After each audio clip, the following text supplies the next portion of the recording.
Depresyon.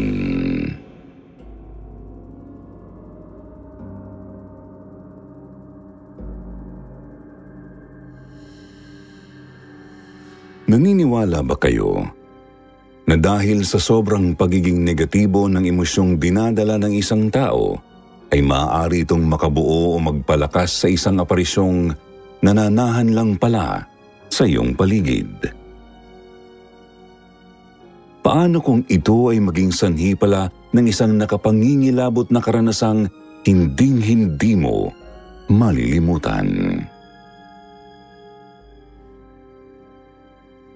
Isang maaliwalas at ipinagpalang araw sa inyong lahat, mga minamahal naming listeners dito sa channel ng Sitio Bangungot. Narito akong muli upang kayo ay handugan ng isa na namang kwentong hango mula sa karanasan ng ating bagong letter sender na itago na lang daw natin sa pangalang Kali. Halina't samahan niyo akong tunghayan ang kanyang kwento.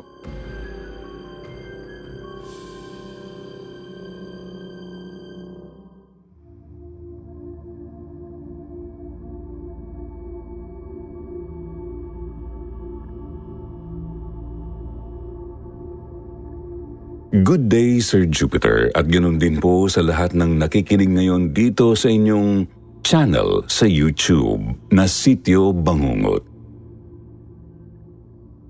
Please call me Kali, 27 years old, teller sa isang bangko dito lang po sa probinsya namin sa Davao kung saan kami nakatira ngayon.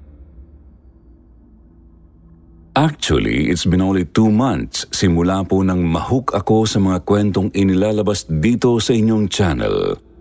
At sa totoo lang, para sa akin po ay isang blessing in disguise ang pagkakadiscover ko sa inyong channel. Sa wakas, meron na po akong pwedeng pagkwentuhan ng isang karanasan sa buhay ko na kahit kailan ay hindi ko na po yata magagawa pang kalimutan. I was only 16 years old noon pong mangyari sa pamilya namin ang kahindik-hindik na karanasang ito, na nagsimula po noong lumipat kami sa isang bahay sa Quezon City na nabili lamang po ni Papa noon sa mababang halaga. Nang panahong yon, Sir Jupiter, ay medyo nagiging maayos na po ang takbo ng bagong tayong architectural firm noon ng Papa ko.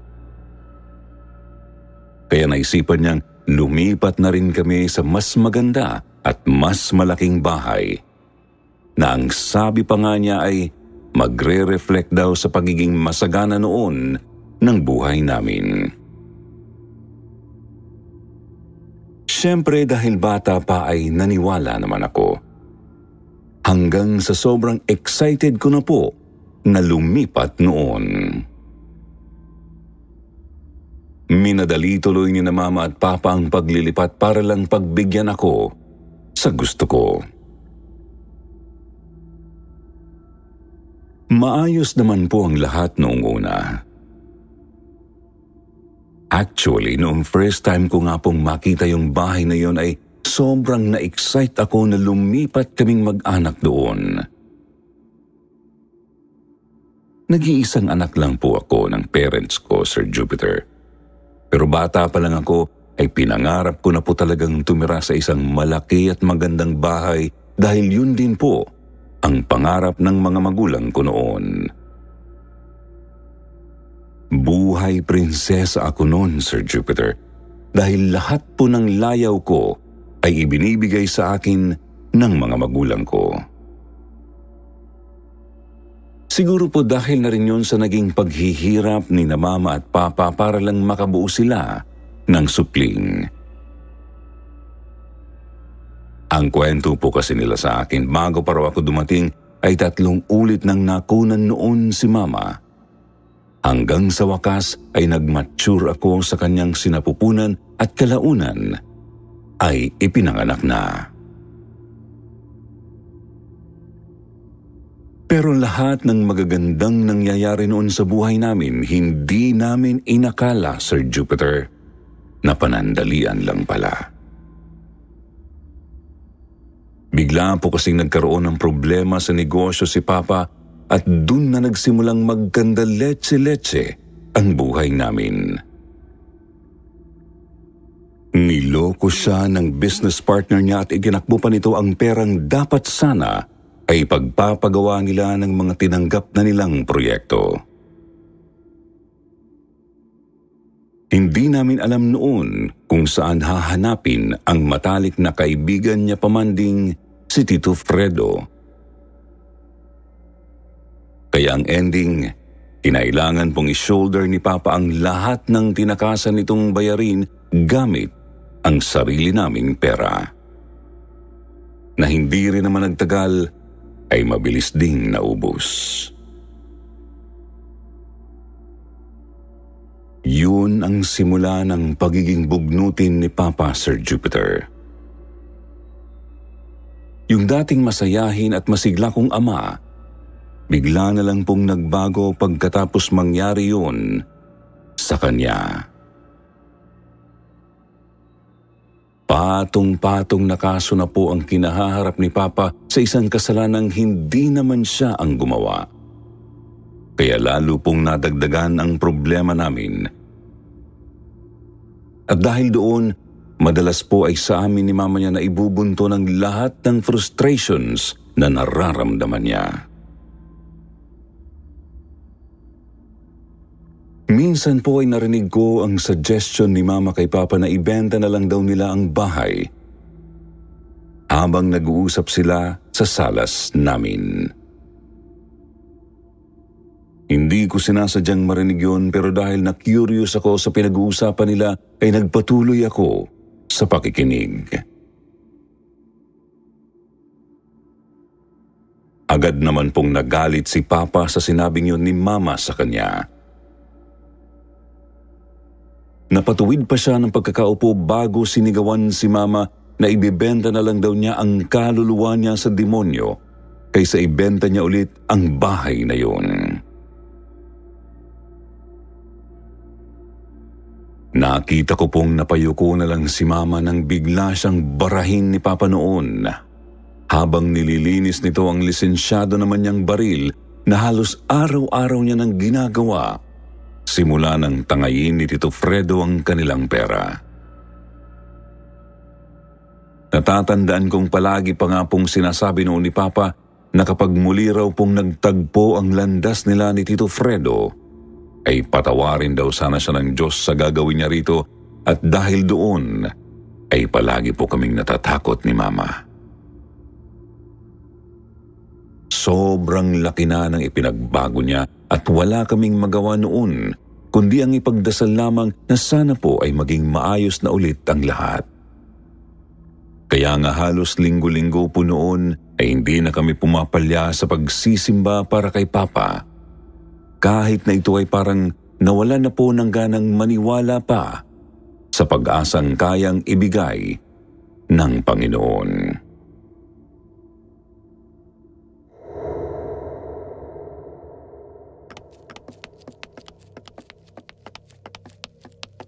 Araw ng linggo, papunta na po sana kami ni Mama noon sa simbahan nang bigla naming maabutan si Papa sa kusina ng bahay namin na pinaglalaruan ng kanyang baril na nilagyan pa nito ng isang pirasong bala. Pagkatapos ay pinaikot-ikot ang revolver nito. Sinita siya ni Mama pero imbes na makinig siya ay sinamaan niya lang kami ng tingin at sinigawan. Sabi pa po ni Papa noon, huwag daw kaming maligalig. Umalis na lang kami kung aalis kami at huwag na siyang istorboin pa. Naikinapikon naman ni Mama. Kaya naman galit nitong hinablot ang kamay ko at hinila na po ako noon palabas ng bahay namin. Sa simbahan inilabas ni Mama ang lahat ng sama ng loob niya. Narinig ko pa nga po siyang humiling noon sa Diyos na sana ay matapos na ang paghihirap niya at makawala na siya sa kinasasadlakan niyang hirap dahil na rin sa kanyang asawa na agad din naman po niyang pinagsisihan noong sa wakas ay makauwi na ulit kami ng bahay.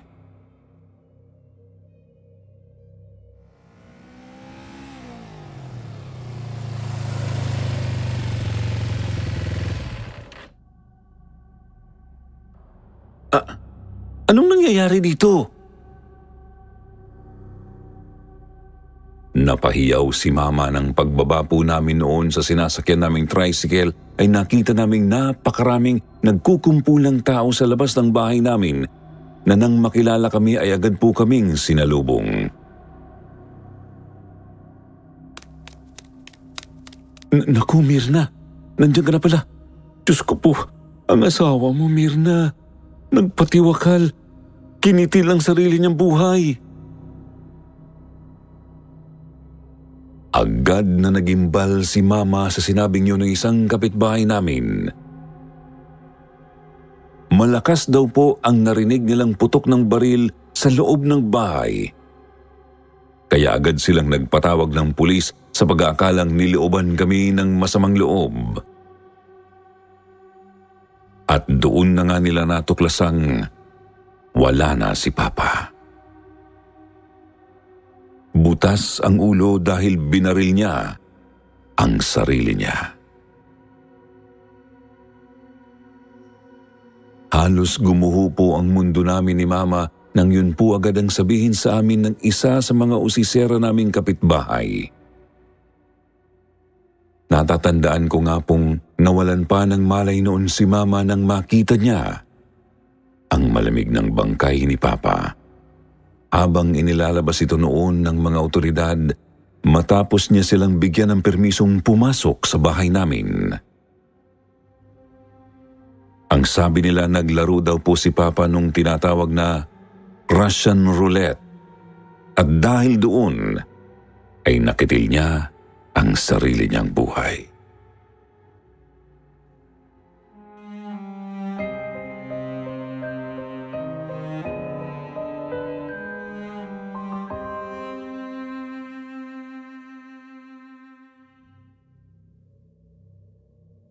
It was the saddest days of my life, Sir Jupiter. Almost 11 years na po buhat nang mangyari yun. Pero hanggang ngayon, nararamdaman ko pa rin yung lungkot at sakit na naramdaman ko nung sa wakas ay nag-sink in na sa utak ko noong wala na nga po ang Papa ko.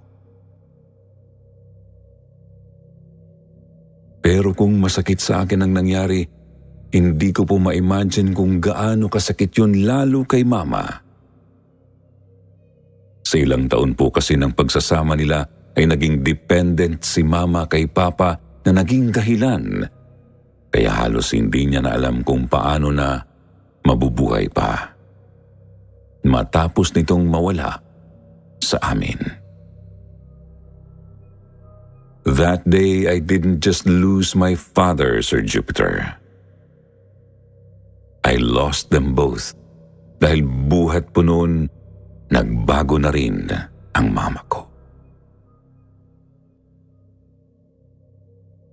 Nahulog si Mama sa isang napakatinding depresyong lalo pa nga pong nagpahirap noon sa aming buhay. Halos gabi-gabi ko siyang naririnig na umiiyak sa kwarto niya. Pero wala naman akong magawa dahil itinataboy niya ako sa tuwing susubukan ko siyang samahan. Doon na nagsimula, Sir Jupiter, ang pagkakaroon na rin po ng kakaibang mga pangyayari sa loob ng aming tahanan.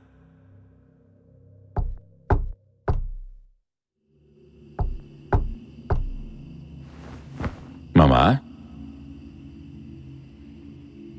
Bumalikwas ako ng bangon ng gabing yun dahil sa sunod-sunod na mga katok na naririnig ko na hindi ko naman po alam noon kung sa pintuan ko ba o sa pintuan ni Mama nang gagaling. Magkatabi lang kasi ang mga kwarto namin. Binuksan ko yung pintuan ko at sumilip sa labas ng kwarto para sana i-check kung sino po yung kumakatok. Pero ganun na lang ang pagtataka ko nang wala naman po akong nakitang kahit na sino. Pero nung muli akong pumasok sa kwarto ko ay narinig ko namang parang may kinakausap si Mama sa kwarto niya at tinatawag niya pa ito sa pangalan ni Papa. Ilang gabi po yung naulit, Sir Jupiter, kaya nagkaroon po ako ng hinalang baka naghahalucinate na si Mama ng mga panahong yun dahil na rin po sa dinaramdam niyang depresyon.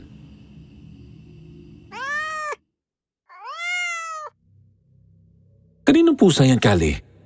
Bakit dinala mo yan dito? Baka dumihan lang yan ang salas natin. Sabi ko naman kay Mama para sa kanya ang pusang yun. Nag-ampon ako ng stray cat para naman kahit wala ako ay may libangan siya rito sa bahay. Ito na lang ang makakasama niya kapag feeling niya ay mag-isa lang siya. Pet lover po si Mama, Sir Jupiter. Kaya ng mga panahong yun ay naisip kong mukhang magandang ideya po yata kung bibigyan ko siya ng alagang pusa. Noong una akala ko nga po ay i-reject yun ni Mama. Pero nagulat na lang ako nang masaya niya itong tanggapin at mabilis na pinangalanan bilang Ed. Alinsunod po sa pangalan ng yumao kong ama. Naging maganda naman po ang progress noon kay Mama, Sir Jupiter, dahil after that ay nagiging masigla na po ulit siya during daylight. Pero nag-aalala pa rin ako noon dahil sa tuwing gabi ay nakakarinig pa rin po ako ng mga katok noon na susundan pa ng tila mga pag-uusap ni Mama at ng kung sino mang lalaking kasama niya sa loob ng kanyang kwarto gabi-gabi. Ayaw ko naman pong magtanong noon dahil ayaw kong ma-offend si Mama. Kaya naisipan ko na lang na mag-imbestiga tungkol dito.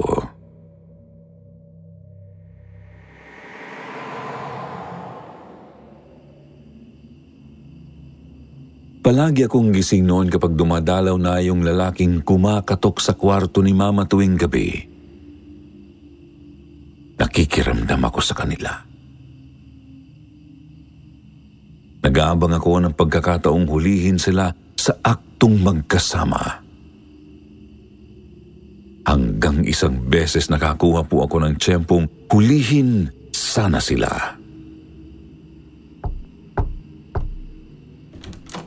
Matapos kong marinig ulit ang nasabing mga katok isang gabi, pati na rin po ang pagbukas ng pintuan ng silid ni Mama at ang pag-uusap nila sa loob ng kwarto, ay bigla na lang po akong pumasok noon sa loob ng kwarto ni Mama, only to find out na hayun, tulog na ito sa kanyang kama.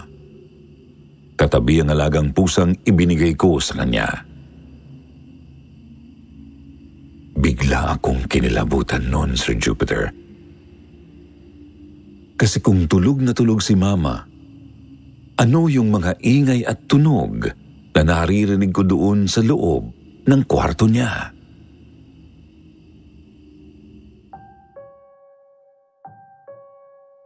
Naging malaking palaisipan po sa akin ang naging pangyayaring yun, lalo na nang sumunod na araw na nagising ako dahil sa malakas na tili ni Mama. Dali-dali naman po ako noong bumaba sa kusina kung saan ko narinig na nanggaling ang boses ni Mama. Tapos natataranta ko siyang tinawag.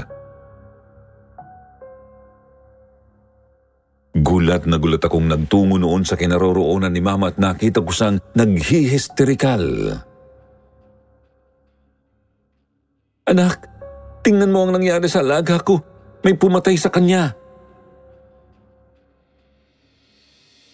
Bigla na lang po akong napalingon noon sa sahig, sa mismong harap lang ng lababo namin, kung saan nakahandusay noon ang wala ng buhay na pusa, na noon ay naliligo na sa sarili nitong dugo. Katabi ng isang duguan ding kutsilyo na mukhang ginamit ng kung sino para lang patayin ang alaga namin. Nakahiwalay po noon ang ulo ng pusa sa sarili nitong katawan. Pagkatapos ay animo po dinukot ang mga mata nitong nawawala na habang nilalanggam naman ang bibig ng pusa. Diyos ko po! Yun ang tanging naging reaksyon ko po noon, Sir Jupiter. Tapos ay bigla na lang akong napadasal. Ang iniisip po ni Mama noon, baka raw pinasok kami ng masasamang loob kagabi. Tapos dahil maingay ang pusa namin, ay ito na lang ang pinatay niya para hindi siya mahuli.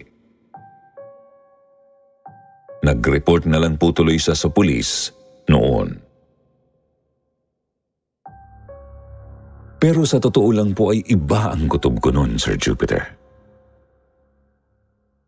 Pakiramdam ko noon may nangyayari na talagang kakaiba sa bahay namin. Dahil pakiramdam ko po ay palagi ng ang bigat-bigat ng aura sa bahay.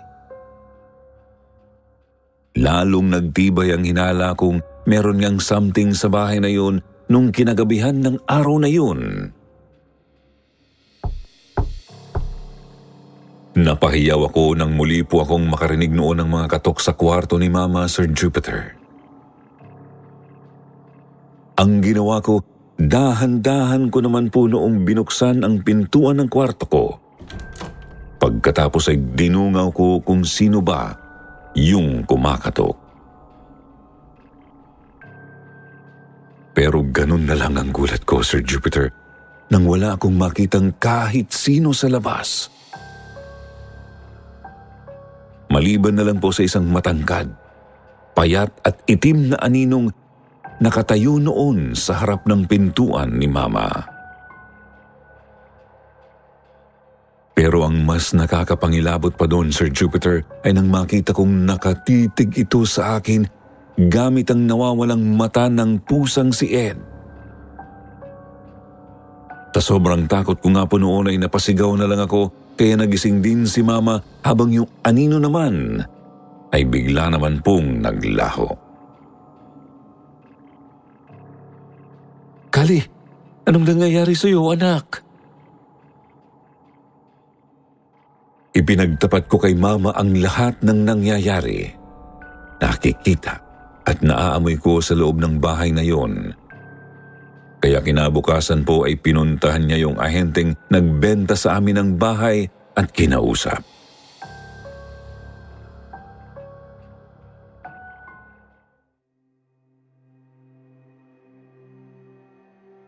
Sabi po ni Mama matapos daw pong malaman ng ahenteng yun ang nangyari at nangyari pa lang sa buhay namin buhat nang tumira kami sa bahay na yun, ay bigla na lamang daw po itong naawa at nagtapat kay Mama ng buong katotohanan.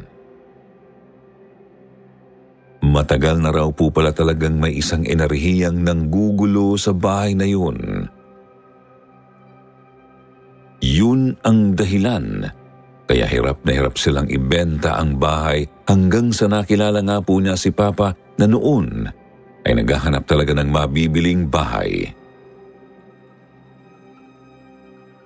Dito niya inialok ang ibinebenta niyang bahay habang si Papa naman po ay nasilaw dahil sa mababang presyo. Sinabi niya sa amin ang lahat-lahat.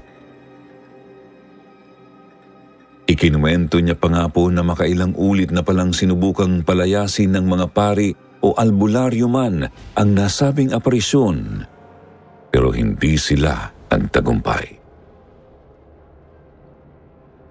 Mukhang kadikit na po talaga ito ng bahay, Sir Jupiter, at malaki rin ang hinala namin na may kinalaman din ito sa pagkawala noon ni Papa.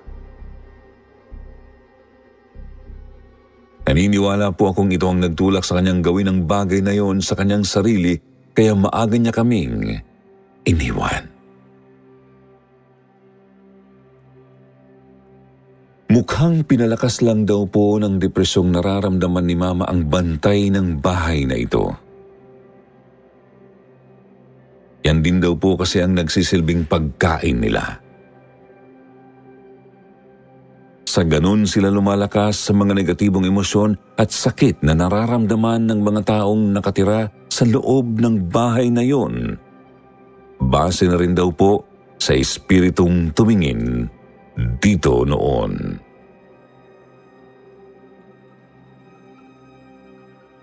Medyo ng problema pa po si Mama noon kung saan kami pupunta kung sakaling umalis kami sa bahay na yun.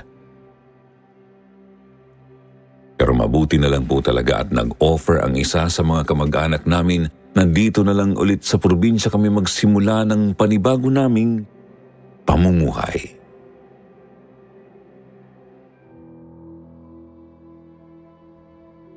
Ipinag-iba na lang namin yung bahay, Sir Jupiter, tapos saka namin ibinenta ulit ito na lupa lang para kahit papaano po ay may magamit kaming kapital para sa maliit na negosyo sa paglipat namin noon sa probinsya.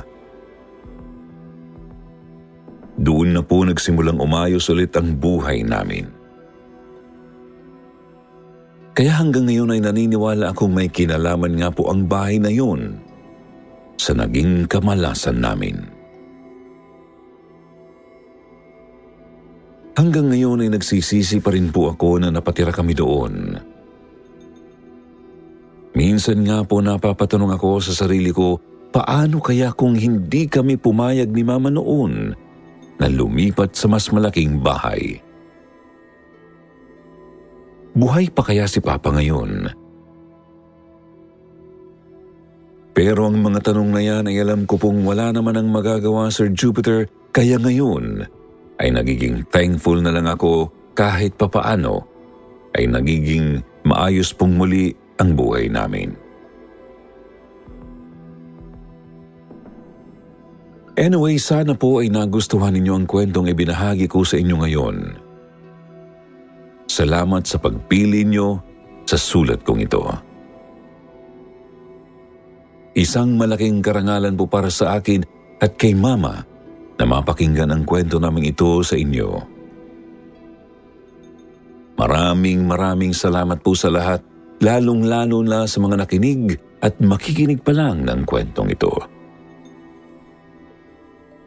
Muli ay ito nga po pala si Kali at hanggang dito na lang po muna.